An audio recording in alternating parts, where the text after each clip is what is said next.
Shalom semuanya. Tuhan Yesus menggambarkan ada dua jalan yang berbeda yang dapat kita ambil dalam hidup ini. Di mana Yesus berkata dalam Matius 7 ayat 13 sampai 14. Masuklah melalui pintu yang sesak itu, karena lebarlah pintu dan luaslah jalan yang menuju kepada kebinasaan, dan banyak orang yang masuk melaluinya.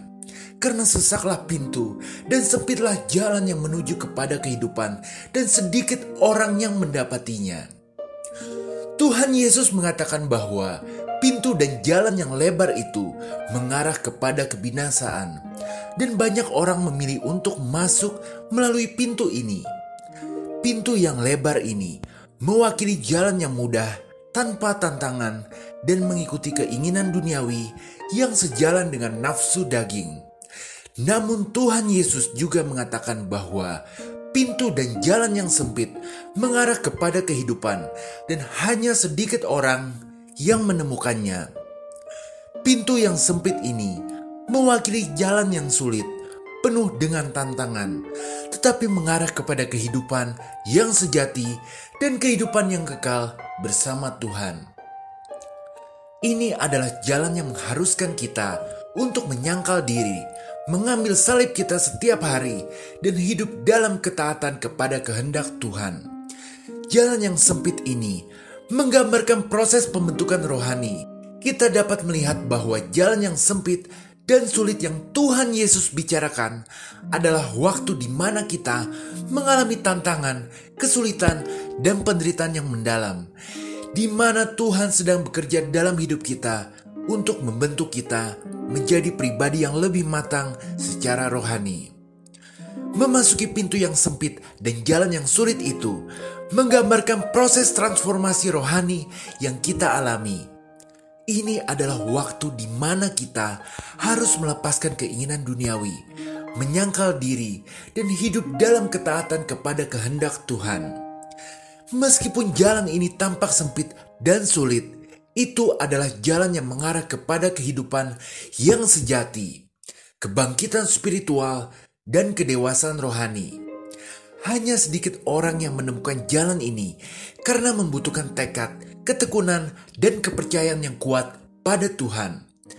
Dalam malam gelap jiwa, ketika kita merasa terjebak dalam kegelapan dan kesulitan, kita diingatkan untuk tetap berpegang pada iman kita dan mengikuti jalan yang sempit yang Tuhan Yesus tunjukkan. Dalam proses pembentukan rohani ini, kita dapat yakin bahwa Tuhan Yesus hadir di tengah-tengah kita, membimbing dan memperkuat kita melalui setiap langkah perjalanan ini. Hingga di ujung akhirnya, kuasa Yesus datang untuk memulihkan kehidupan kita. Jadi apa tanda-tanda Anda sedang memasuki pintu dan melewati jalan sempit ini? Apa tanda-tanda bahwa Anda sedang mengalami proses transformasi rohani yang dahsyat, sama seperti Ayub yang akhirnya mengalami pemulihan luar biasa dari Tuhan? Berikut adalah 7 tanda bahwa Anda sedang menjalani proses pertumbuhan transformasi rohani, di mana kuasa Yesus akan segera datang untuk memulihkan hidup Anda tepat pada waktunya. Haleluya. Amin. Tanda 1. Anda mengalami banyak cobaan hidup. Ketika kita mau hidup taat kepada Tuhan, maka iblis akan iri hati dan pasti ingin mencobai Anda agar Anda mau melawan Tuhan. Jadi ketahuilah bahwa jika Anda sekarang sedang mengalami banyak cobaan hidup, artinya Anda sedang berada di jalan yang benar. Janganlah takut, janganlah bingung, sebab di balik cobaan akan ada berkat menunggu. Ketika kita jatuh di dalam berbagai-bagai pencobaan, anggaplah itu kebahagiaan, bukanlah penyesalan. Sebab di balik ujian ada iman yang teruji, dan dari iman itu ketekunan akan tercipta dengan indah. Ketika cobaan hidup semakin berat dan kita merasa putus asa, ingatlah janji Tuhan bahwa Tuhan akan datang. Kuasa Yesus akan datang untuk memulihkan kita. Dalam cinta dan kasih Yesus, hidup kita akan dibangkitkan.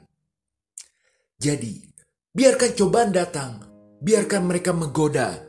Sebab di balik semua itu, ada transformasi rohani yang menanti. Dan dalam cobaan itu, kita akan tumbuh dan berkembang menjadi lebih kuat, lebih bijaksana, dan lebih berani.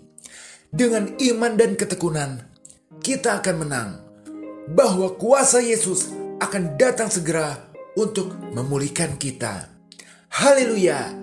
Amin. Tanda 2, Anda mengalami banyak kegagalan. Saat Anda mulai mengalami banyak kegagalan hidup, disitulah Anda sedang diproses oleh Tuhan. Kadang-kadang kita gagal karena kita mengambil keputusan yang kurang bijaksana. Kadang-kadang kita gagal karena sesuatu yang di luar kendali kita. Tetapi yang pasti, ketika Anda sedang mengalami banyak kegagalan, janganlah putus asa, tetaplah berjalan. Ingatlah ayat Roma 8 ayat 28 yang tertulis. Kita tahu sekarang bahwa Allah turut bekerja dalam segala sesuatu untuk mendatangkan kebaikan bagi mereka yang mengasihi Dia, yaitu bagi mereka yang terpanggil sesuai dengan rencana Allah. Tetaplah percaya dan mengasihi Tuhan, karena rencana baik Tuhan tak pernah berhenti. Meskipun kita sekarang gagal dan terjatuh, dalam setiap kegagalan dan penderitaan, Tuhan sedang membentuk karakter dan iman Anda. Tetaplah berdoa dan bertekun dalam iman, karena kuasa Yesus akan segera datang untuk membawa hidup Anda menuju keberhasilan. Haleluya, amin. Tanda 3, Anda merasa banyak doa tidak dijawab Tuhan. Dalam melewati jalan yang sempit, namun benar ini, Anda akan tiba di satu titik bahwa Anda merasa tidak ada Tuhan. Anda merasa bahwa banyak doa Anda tidak dijawab Tuhan. Hati Anda mungkin akan terluka dan penuh kekecewaan. Dalam situasi ini, ingatlah ayat Yohanes 15 ayat 7. Jikalau kamu tinggal di dalam aku dan firman-Ku tinggal di dalam kamu, mintalah apa saja yang kamu kehendaki dan kamu akan menerimanya. Ingatlah bahwa Tuhan tidak pernah ingkar janji. Jadi, meskipun suara permohonan Anda kepada Tuhan terasa seperti doa-doa yang tak terjawab, tetapi Tuhan mendengar setiap kata dan kerinduan hati Anda. Jadi, dalam setiap masa dan situasi sulit yang Anda sedang hadapi, Tuhan sedang bekerja di balik layar untuk kebaikan Anda. Jadi teruslah berpegang pada janji dan firman Tuhan. Jangan berhenti berdoa dan percaya kepada Tuhan. Mungkin waktu Tuhan belum tiba, namun Tuhan selalu beraksi tepat pada waktunya. Percayalah bahwa di balik setiap doa yang tak terjawab, ada rencana Tuhan yang lebih besar dan indah melebihi yang kita doakan. Kuasa Yesus pasti akan datang untuk membawa pemulihan dan kehidupan Anda yang baru. Haleluya, amin. Tanda 4, Anda mengalami perasaan hampa dan sedih. Di saat semua masalah menyatu, bertubi-tubi datang, di saat doa sudah tiada terjawab, Anda akan mengalami perasaan hampa dan sedih. Hati Anda terasa terbebani dan kehilangan harapan. Ketahuilah, Anda benar-benar sudah berada di jalan yang benar. Yesus berkata, "Berbahagialah orang yang berduka cita, karena mereka akan dihibur oleh Tuhan yang setia." Tuhan melihat setiap air mata yang Anda tangisi. Tuhan mendengar setiap keluhan dan kerinduan hati Anda. Dalam setiap kesedihan dan kekecewaan yang Anda rasakan, Roh Kudus hadir untuk menghibur dan menguatkan Anda. Teruslah berpegang pada janji dan berharap kepada Tuhan. Percayalah bahwa Tuhan akan mengangkat Anda dari kesedihan. Tuhan adalah sumber kekuatan Anda. Ada maksud mengapa Tuhan mengizinkan semuanya terjadi pada Anda, agar Anda bisa menjadi orang yang tulus mencintai Tuhan. Bersabarlah, kuasa Yesus akan mengubah kesedihan Anda menjadi sukacita. dan membawa pemulihan yang sempurna dalam hidup Anda. Janganlah menyerah pada perasaan hampa dan sedih. Ini adalah proses yang harus Anda jalani. Semuanya demi pertumbuhan dan transformasi rohani Anda.